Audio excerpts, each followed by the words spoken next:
In this video, we will discuss measurement and metric units.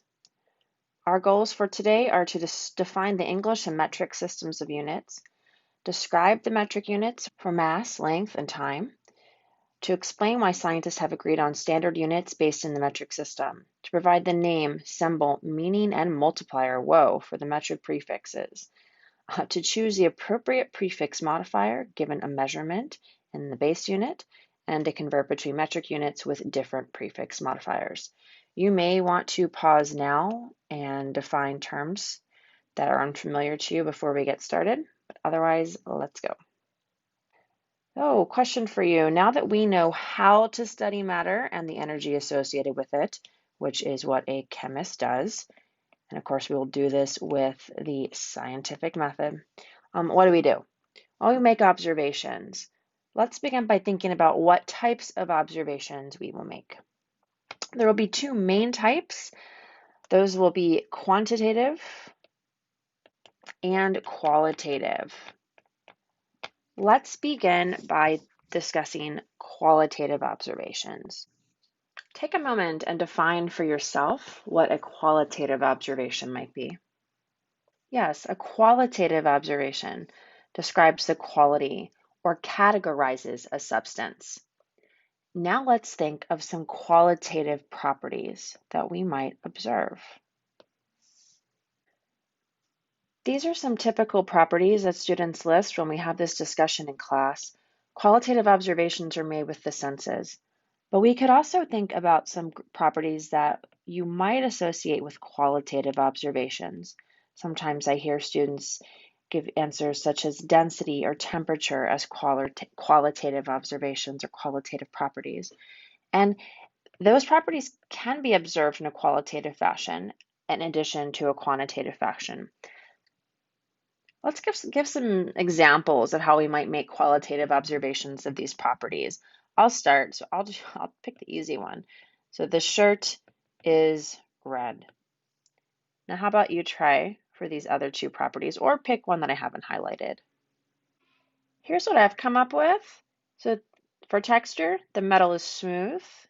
For temperature, the soup is hot.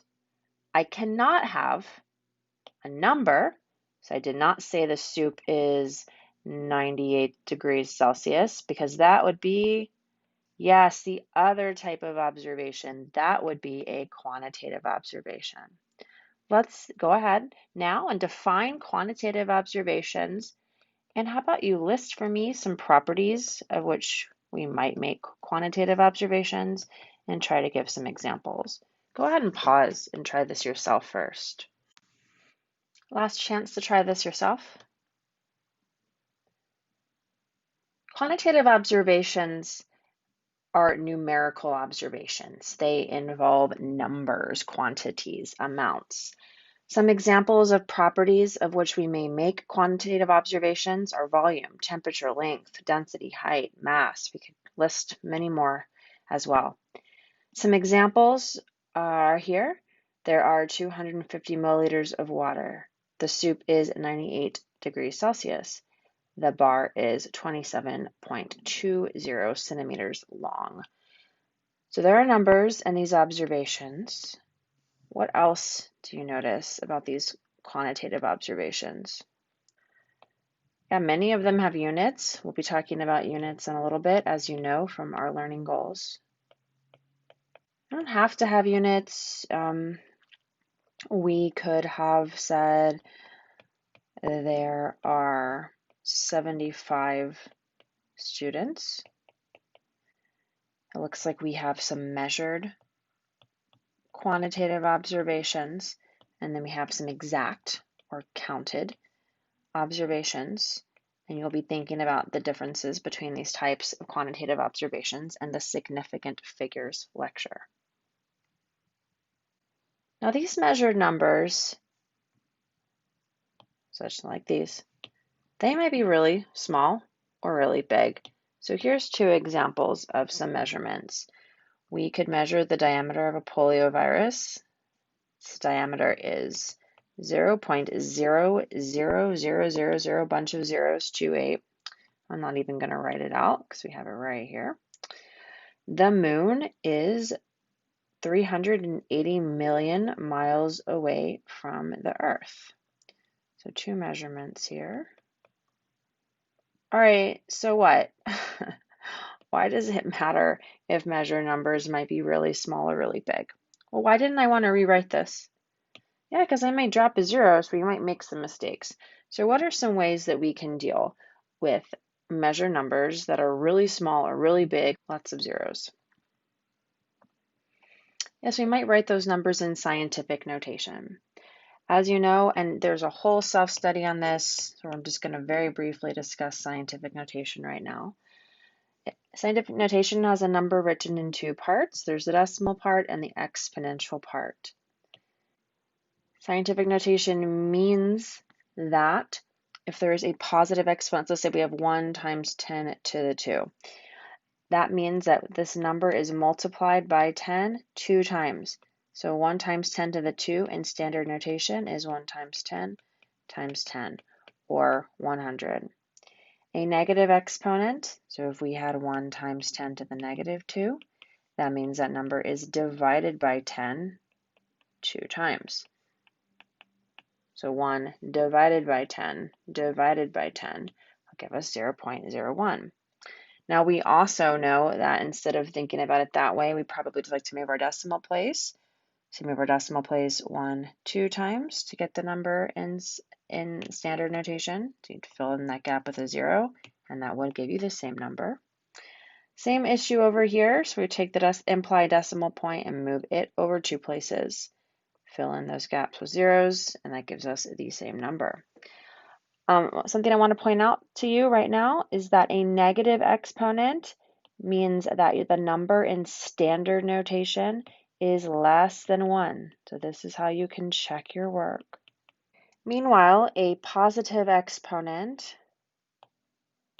such as this positive 2 here, means that the number in standard notation is greater than 1. Let's go back now and express these 2 numbers, which are in standard notation, in scientific notation. So please pause and try this yourself.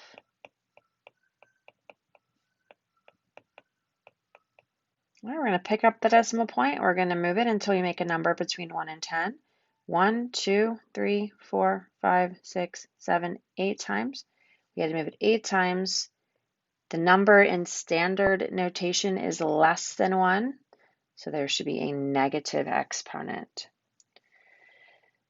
For the moon, distance between the moon and the Earth, pick up that implied decimal point and move it 1, 2, 3, 4, 5, 6, 7, 8 times. If I put it right there, I'll have a number between 1 and 10. Because the number in standard notation is greater than 1, there is a positive 8 here. All right, super. If you need more practice with this, please use the resources in the self-study that's on Canvas. Let's continue to think about these quantitative observations, these measured observations. So here's an example. I fell down and lost 3 of blood. What do you think about this observation? That's right, you probably have no idea what this means.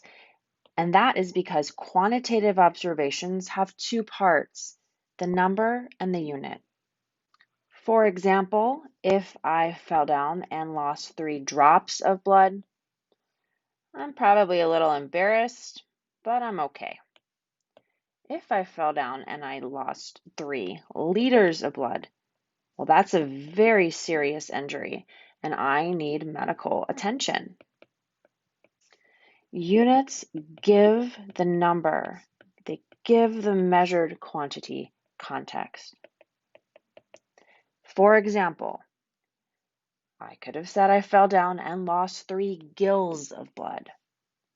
Anybody know what that means? No, we have no idea what that means. It's a real unit. 1 gill is 0.5 cups, an equally absurd unit. So now that I've told you that, you know that I probably still need medical attention. That's a lot of blood. What is the point? The point is, in order for the unit to give the number context, you must have some familiarity with the unit. Scientists obviously realized this, and because of that, they introduced what's called the International System of Units. The International System of Units, abbreviated as SI, so SI units, they are a standardized set of units that facilitate meaningful communication between scientists, and they are based on the metric system, which is based on powers of 10. We will avoid confusing non-metric units like gills and cups and hopefully inches and stick to metric units. If you are going on in chemistry, if you're going to general chemistry to Chem 1A, you should certainly memorize the SI units for these properties. If you're not going on to Chem 1A, that is less important for you. I'll point out a few more things on this slide. So mass is a measure of the amount of matter a substance has. We will measure mass on a balance, just like the balance that you may have in your home. Now, mass is different than weight. So mass is just the measure of the amount of matter contained in a substance, but the weight of something actually depends on the gravitational pull. So you have the same mass no matter where you are, but your weight on Earth would be much different than your weight on the moon because the Earth and the moon have different gravitational pulls. That said, we will use mass and weight interchangeably. Now the units for temperature might look a little bit confusing. Ever seen Kelvin before? We'll talk more about that in chapter 3 as this says. You're probably more familiar with degrees Celsius or degrees Fahrenheit. We're going to take a look at these units. So we have meters and we have kilograms for mass. So kilograms is an example of a modified unit. So there will be base units, and these units modify with prefixes, telling us what power of 10 the unit is based in. And that's part of the beauty of the metric system. So we're going to move into discussing base units and prefix modified units, etc.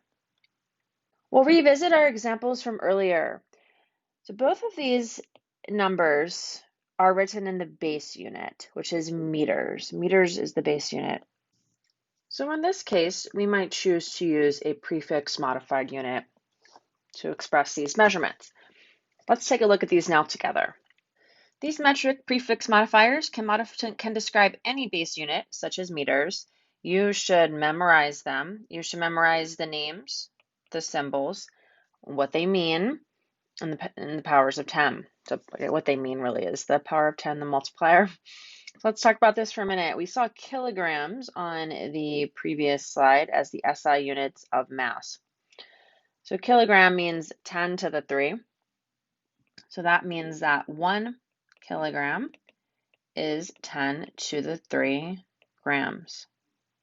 Grams are the base unit. This is represented by 10 to the 0, which is just 1.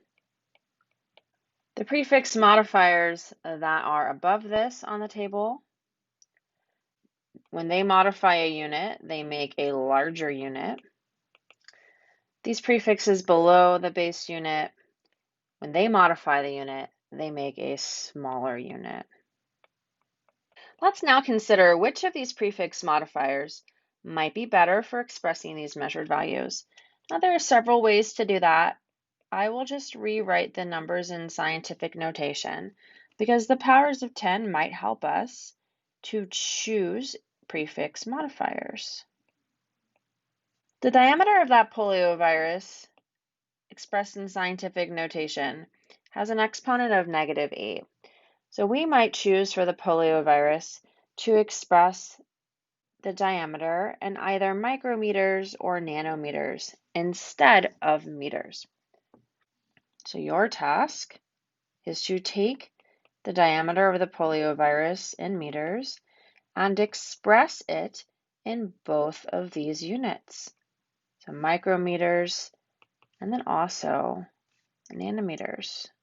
To do this, you need to think about what the modifier unit means. It means 10 to the -6. There are several ways to solve these problems. I'm going to go ahead and show you a way to solve the problem that just uses the powers of 10, or we can express the numbers in scientific notation since we're already there. Micrometers means 10 to the negative 6. The units that we're starting in, the base unit, that means 10 to the 0. So now we can go ahead and take the difference between the units. And we're looking at the powers of 10. So 0 minus negative 6 gives me positive 6. So I'm going to take this positive 6 and I'm going to now add it to the power of 10 of our given number here, expressed in scientific notation. So negative 8 plus positive 6 gives me negative 2. And negative 2 will be the power of 10 for our measurement in the modified unit. So 2.8 times 10 to the negative 8 meters is 2.8 times 10 to the negative 2 micrometers. I'll go through one more time how I solved that problem. I looked at what the units mean. Micro means 10 to the negative 6. I know that because I memorized it from this chart. The base unit means 10 to the 0. From here, I took the difference between the powers of 10 for the units. So 0 minus negative 6 gave me positive 6. I took the difference and I added it to the original exponent for the number that we're changing the units for in scientific notation. So negative 8 plus positive 6. That gave me negative 2, and that became the power of 10 for our modified measurements, our measurement converted to the modified units. Cool, we're going to write all that out later. If you absolutely hated that, then what you can do, instead of starting with the number in scientific notation, start with it in standard notation. So get all our zeros here. We still need to define the units. Meters are the base unit, 10 to the 0. Nanometers are the modified unit, and they mean 10 to the negative 9, or 1 billionth of a meter. A nanometer is 1 billionth of a meter. And I know that because I either memorized it or I have that chart next to me. Now I want to take the difference between the powers of 10. So I still have to do that part. So 0 minus negative 9, that gives me positive 9. That tells me how many times I have to move my decimal place, which is what we were essentially doing here by adding exponents, but I know some of us didn't like that. So now this tells me I need to move my decimal place. Now, you can worry about moving, positive means move to the left or the right. I don't like that. I get very confused with the moving to the left and the right based on positive and negative, and it's gonna differ depending on what you're doing. So this is what I like to do. I like to look at the units. Which is the larger unit? Meters, the base unit, meters, or nanometers? Which is the larger unit? Yes, the base unit, meters. So since meters are the larger unit, there will be fewer meters. Larger unit, smaller number. Nanometers are the smaller number. They're the smaller unit. So there will be more nanometers because we're talking about the same thing, right? It's the same poliovirus, the same distance. So there's just going to be more nanometers than meters because nanometers are a smaller unit. So this is going to have the larger number. So that tells me I need to take this decimal place and move it 9 times in whatever direction gives me a larger number. So that will be to the right in this case. Let's do that. So we're going to move it 1, 2, 3, 4, 5, 6, 7, 8, 9 times to right here, and that will give us 28 nanometers. And it doesn't matter for this problem whether or not your answer is expressed in scientific notation or standard notation. If whatever problem you're solving does specify that, once you solve the problem however you like, then you can convert your final answer into whatever notation is required of you. Excellent. I hope that wasn't too confusing, and it probably was. So we're going to try one more time, and this time we're going to try for the moon example. I'm going to clear this page, so if you need to write anything down, go ahead and write it down now. Now we can go through the same exact exercise. This time, we have a number that's quite large. So instead of picking, as we did in the previous example, units that were less than the base unit, this time we'll be picking units that are larger than the base unit. So from the top part of this chart. So go ahead now and complete this exercise yourself. Pick two modified units that might be better for expressing this number, and then go ahead and express your answer in them, and then we'll compare with me. Putting the number in scientific notation helps me decide which of the prefix modifiers we should use. Since it's 3.8 times 10 to the positive 8 meters, I think that gigameters or megameters might be appropriate units. I will again demonstrate both ways for solving these metric unit conversion problems. The first method is in scientific notation. So what I'll do is I'll define the units. Meters mean 10 to the 0. Gigameters mean 10 to the what? Did we memorize it yet? Not quite, 10 to the 9. Now we will subtract the units. So 0 minus 9 gives me negative 9. I'm subtracting the powers of 10 for the two units, the units I have and the ones I'm converting to. Now I take the difference between the powers of 10 and I add it to the original power of 10 for the measurement in scientific notation. So that will give me 3.8, times 10 to the negative 1 gigameters. And just ask yourself if it makes sense. Well, meters are a smaller unit, much, much, much smaller, right? Gigameters are the larger unit, as we can see here. So there are more meters than gigameters in this distance because it's the same exact distance, just expressed in different units. So my answer makes sense. Right, that's method 1. Method 2, I'll just work in standard notation and I'm just going to move the decimal point. But I still, the first beginning steps are exactly the same. So define the units, 10 to the 0 for the base unit and 10 to the 6 for mega. Take the difference between the powers of 10 for the units. That gives me negative 6. And that tells me I move my decimal place 6 times. I don't worry about which direction I'm going to move it in based on the sign. I don't care. I'm going to just use my chemical intuition. I'm going to think about which unit is larger and which is smaller and move the decimal place to achieve the desired result. So megameters are a larger unit than meters, and so I expect to have fewer megameters than meters.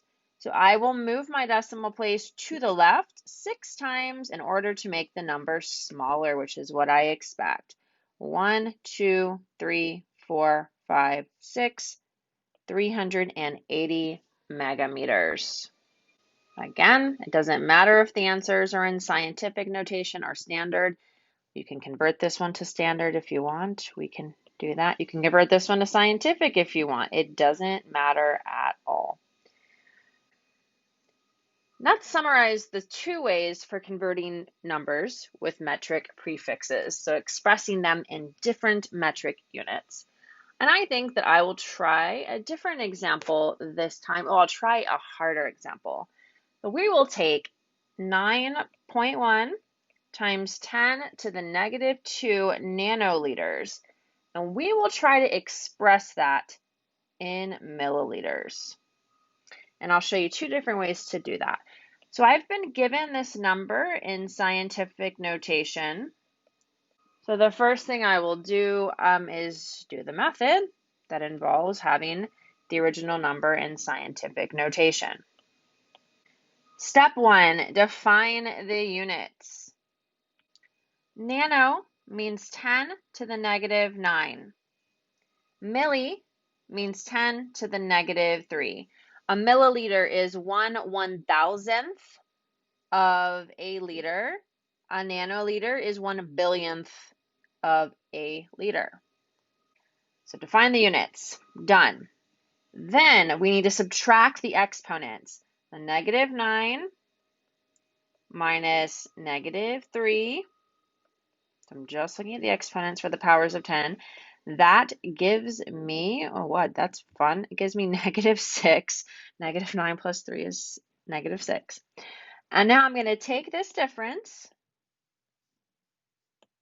and I'm going to add it to the original power of 10 for the number, that's this, in scientific notation. So let's color code this.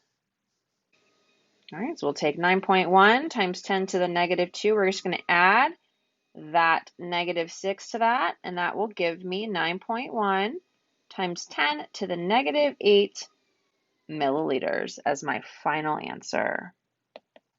If the question asks you to express your final answer in standard notation, you would just change it to standard notation. You move your decimal place 8 times, right?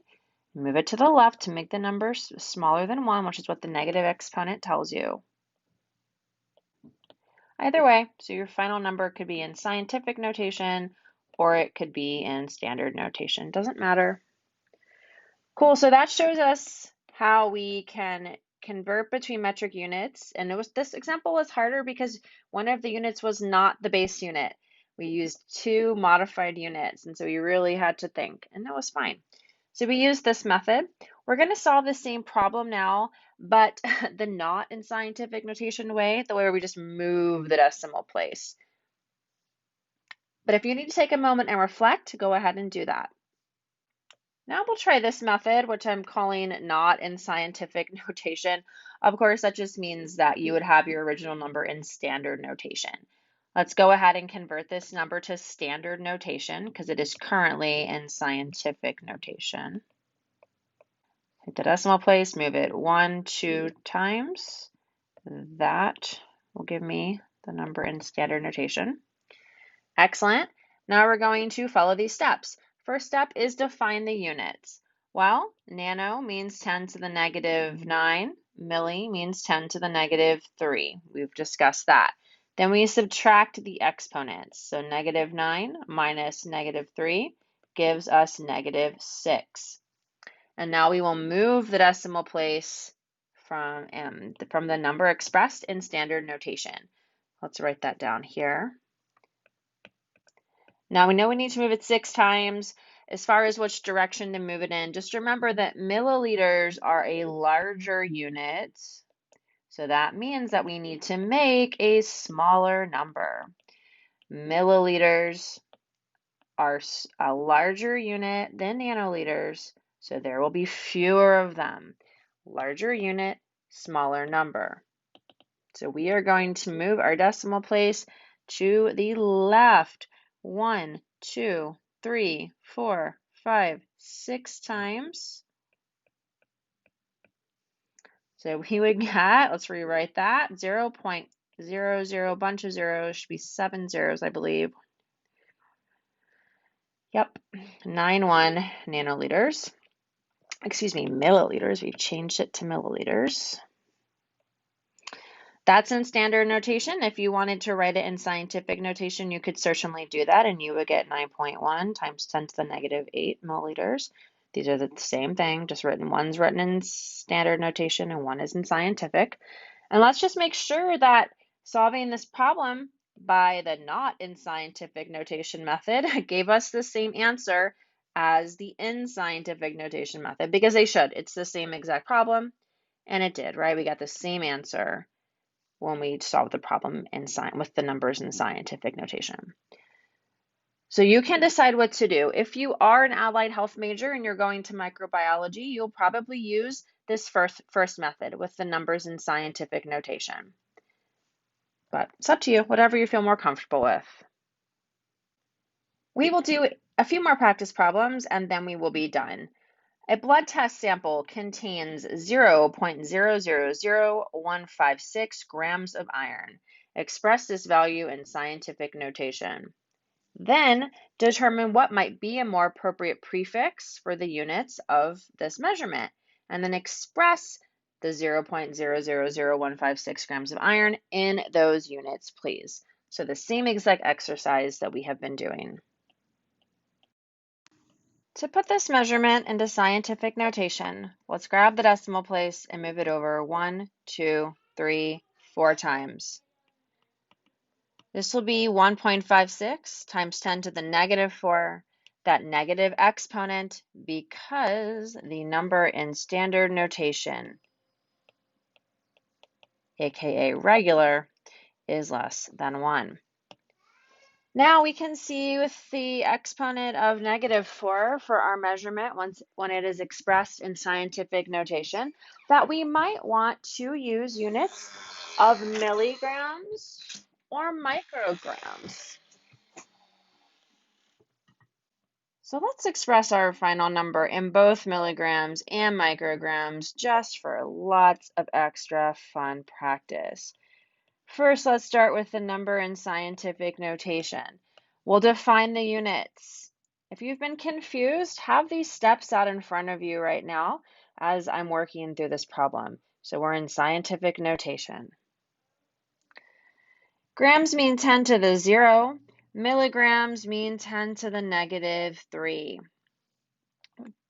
We take the difference between the powers of 10. So 0 minus negative 3 gives me positive 3. That means I'm going to add positive 3 to the power of 10 for my measurement when it's written in scientific notation. So negative 4 plus positive 3 gives me negative 1. So there's 1.56 times 10 to the negative 1 milligrams in our sample. Indeed, grams are a larger unit than milligrams. Milligrams are a smaller unit, so we do expect to have more milligrams than grams, and we do. So I feel pretty good about this. Now let's do the same thing for micrograms, but for fun, we will solve this problem the other way. So now we'll be in the not scientific notation framework. So with the original number in standard notation. Again, if you've been confused, please have these steps in front of you. Pause and convince yourself of what I'm doing and why. Grams means 10 to the 0. Micro means 10 to the negative 6. 0 minus negative 6 gives you positive 6. That means that we should move the decimal place 6 times, and we're going to move it to the right. And that's because micrograms are the smaller unit. And so we need to make a larger number. And moving this decimal place to the right 1, 2, 3, 4, 5, 6 times does give us a larger number. Let's revisit the learning goals. You should be able to define the metric and English systems of units, describe the metric units for mass, length, and time, temperature as well. So know the SI units for these as well. Explain why scientists have agreed on standard units based on the metric system. And then finally, you should have memorized well, not quite yet, but you'll memorize the names, symbols, meaning for all of these metric prefix modifiers. Make sure that you can choose the appropriate prefix modifier for a given measurement. And we did that by just taking a look at the power of 10 for that measurement when it's expressed in scientific notation. Then we went up to the chart of prefix modifiers and we looked at what they mean. And we picked a prefix modifier that had a similar power of 10 to whatever our measurement had. And then finally, you should be able to do these conversions between metric units with different prefix modifiers. We discussed 2 ways of doing this by having the original number either in scientific notation or in standard notation. Make sure you take some time to reflect what you've learned, how it relates to things you've already learned, and what questions you have. And please, as always, let me know if you have questions, and it's time to practice, practice, practice.